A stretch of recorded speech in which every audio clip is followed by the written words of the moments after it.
موجود ہے۔ امام بخاری نے اپنی کتاب کی ابتدا جو ہے وہ اس سے کی کہ وحی کے بارے میں کیا، کیسے نبی کریم علیہ السلام کی طرف وحی کی ابتدا ہوئی، اور پھر اللہ تبارک و تعالیٰ کا سورہ نساء کی آیت نمبر 163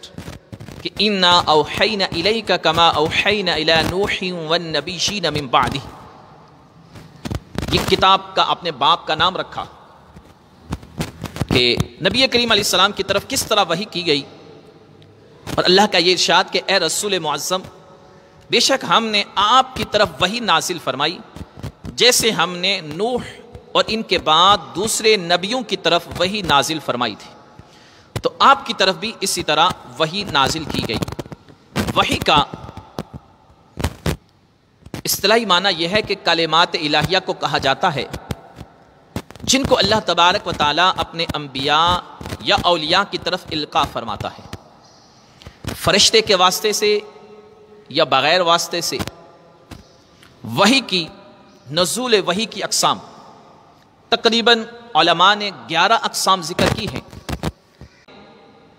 صحیح بخاری کے اندر پہلی حدیث جو نقل کی ہے وہ ہے حضرت حمیدی عبداللہ بن زبیر۔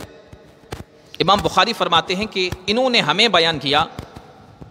اور انہیں حضرت سفیان نے بیان کیا، وہ فرماتے ہیں کہ ہمیں یحییٰ بن سعید الانصاری نے بیان کیا، وہ کہتے ہیں کہ ہمیں محمد بن ابراہیم التیمی نے خبر دی کہ انہوں نے علقمہ بن وقاص اللیثی کو سنا یقول، یہ فرماتے ہوئے کہ انہوں نے عمر بن خطاب رضی اللہ تعالیٰ عنہ کو سنا، حضرت عمر بن خطاب کو منبر پر یہ فرماتے ہوئے سنا کہ سمعت رسول اللہ صلی اللہ علیہ وسلم یقول انما الاعمال بالنیات وانما لکل امرئ ما نوى فمن كانت حجرته الى الدنيا يصيبها او الى امرأة ينكحها فحجرته الى ما هاجر اليه او كما قال علیہ السلام۔ یہ پہلی حدیث نقل فرمائی امام بخاری نے کہ حضرت عمر فرماتے ہیں منبر پر یہ فرماتے ہوئے سنا کہ سرکار دو عالم علیہ السلام نے فرمایا انما الاعمال بالنیات، کہ اعمال کا مدار صرف نیت پر ہے، جس کی اس نے نیت کی وہی اسے ملے گا۔ سو جس شخص کی نیت دنیا کی طرف ہو جس کو وہ حاصل کرے، یا کسی عورت کی طرف جس سے وہ نکاح کرے، تو اس کی ہجرت اسی کی طرف شمار ہوگی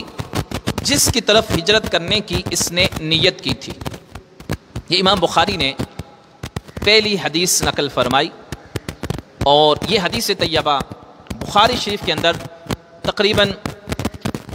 6 سے 7 مقامات پر امام بخاری نے مختلف موضوعات کے اعتبار سے اس حدیث کو نقل فرمایا۔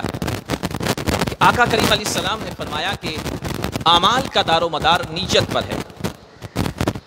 اور ہر شخص کے عمل کا ثمرہ وہی ہوگا جس کی اس نے نیت کی ہوگی، کیونکہ نیت یہ اعمال میں اصل ہے، اور نیت دل کے ارادے کو کہتے ہیں، کیونکہ عمل کی صحت کا اعتبار نیت سے ہوتا ہے۔ اچھا کام اچھی نیت سے ہوگا، اجر و ثواب کا باعث ہوگا، اور اگر اچھا کام غلط نیت سے، بری نیت سے ہوگا تو وہ اچھے سے اچھا عمل بھی برباد ہو جاتا ہے۔ اس حدیث طیبہ کا جس طرح قرآن کی آیات کے شان نزول ہوتے ہیں، اس حدیث سے مبارکہ کے بیان کا بھی ایک شان نزول ہے، شان بیان ہے۔ یہ ہے کہ ایک شخص نے ام قیس نامی خاتون کو ہجرت سے پہلے نکاح کا پیغام بھیجا۔ وہ خاتون مکے سے ہجرت کر کے مدینے آ گئی، تو وہ بھی پیچھے نکاح کی نیت سے ہجرت کر کے مدینے آ گئے۔ تو آقا کریم علیہ السلام نے یہ حدیث بیان فرمائی کہ اگر کوئی شخص اس نیت سے ہجرت کرتا ہے کہ وہ کسی عورت سے نکاح کرے یا دنیا کے لیے ہجرت کی نیت کرتا ہے، تو پھر اسے وہی ملے گا جس کی اس نے نیت کی ہے۔ اور اگر نیت اچھی ہو، اللہ اس کے رسول کے لیے، تو پھر ویسا ہی اسے اجر ملے گا، جیسی نیت ہوگی ویسا ہی اسے ثواب ملے گا۔ اب ہجرت جو مکے سے مدینہ تھی وہ فرض تھی، پھر اس ہجرت جو ہے وہ ہجرت تھی، اس کا حکم ختم ہو گیا فتح مکہ کے بعد، چونکہ وہ بھی اب دارالاسلام بن گیا۔ اب ہجرت مستحب ہے اگر کسی ایسی جگہ بنتا ہے جہاں وہ صحیح طریقے سے دین پر عمل نہیں کر سکتا، اور اگر ایسی صورتحال ہو کہ وہاں دین پر عمل کرنا مشکل ہو جائے تو اس کی مختلف صورتیں ہیں۔ اصل ہجرت کیا ہے؟ اب ہمارے لیے سرکار دو عالم علیہ السلام نے فرمایا کہ برے کاموں کو ترک کر کے نیک کاموں کی طرف ہجرت کرنا، یہ ہجرت ہے۔ آپ علیہ السلام نے فرمایا مہاجر وہ ہے جو اللہ تعالیٰ کے منع کیے ہوئے کاموں سے ہجرت کرے، صحیح بخاری کی یہ حدیث۔ ایک حدیث میں آیا کہ مہاجر وہ ہے جو خطاؤں اور گناہوں سے ہجرت کرے، تو جو گناہ چھوڑ دے، خطائیں چھوڑ دے، وہ بھی مہاجر ہے، یعنی اللہ کی طرف رجوع کرنے والا ہے۔ اب نیت کے حوالے سے یاد رکھیے کہ اعمال میں اس کی بڑی اہمیت ہے۔ بہت ساری چیزیں بغیر نیت کے بھی درست ہو جاتی ہیں، اور یہاں یاد رکھیے کہ اعمال کا مقصد اللہ کی رضا ہونا چاہیے۔ امام بخاری نے اس حدیث کو پہلے ذکر کیا، اس کی بھی کئی وجوہات علماء نے بیان فرمائی۔ اس کی وجہ یہ ہے کہ چونکہ امام بخاری یہ بتانا چاہتے تھے کہ عمل کے لیے نیت سب سے اہم ہے، جو کام بھی اللہ کی رضا کے لیے کیا جاتا ہے